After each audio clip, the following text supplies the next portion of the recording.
حضرت ابو ذر رضی اللہ تعالیٰ عنہ روایت کرتے ہیں کہ رسول کریم صلی اللہ علیہ وآلہ وسلم نے فرمایا، اللہ پاک کا فرمان ہے کہ تم شب روز خطاؤں میں بسر کرتے ہو اور میں تمہارے سارے گناہ معاف کرنے والا ہوں۔ تم مجھ سے مغفرت مانگو تو صحیح، میں تمہیں معاف کر دوں گا۔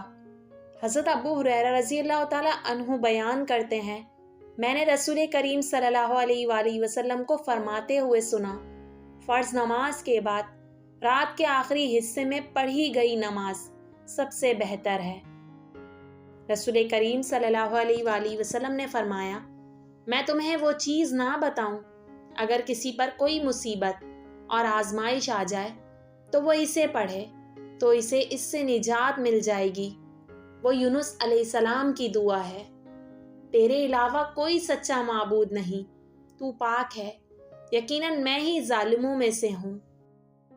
رسول اللہ صلی اللہ علیہ وآلہ وسلم نے فرمایا، قرآن سیکھو، اسے پڑھو اور پڑھاؤ، کیونکہ قرآن کی مثال اس شخص کے لیے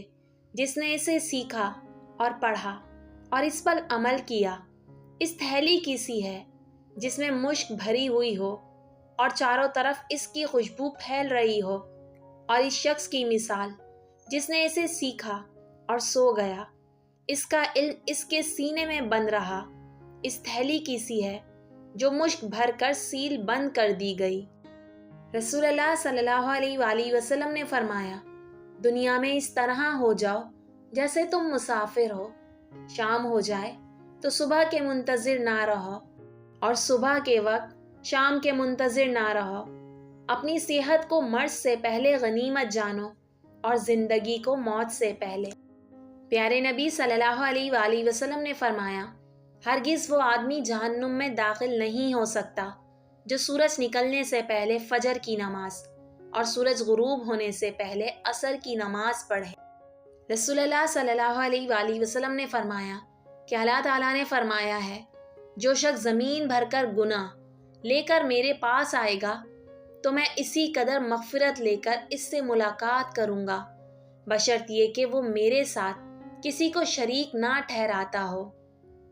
رسول کریم صلی اللہ علیہ وآلہ وسلم نے فرمایا، سبحان اللہ والحمد للہ ولا الہ الا اللہ واللہ اکبر پڑھ لینا مجھے پوری کائنات کے مل جانے سے زیادہ پسند ہے۔ رسول کریم صلی اللہ علیہ وآلہ وسلم کا فرمان ہے، دنیا کی بڑائی دولت مندی میں ہے اور آخرت کی بڑائی پرہیزگاری میں ہے۔ اے مسلمان مرد اور عورتوں، تمہارے حسب پاکیزہ اخلاق ہیں اور تمہارے نسب شائستہ اعمال ہیں۔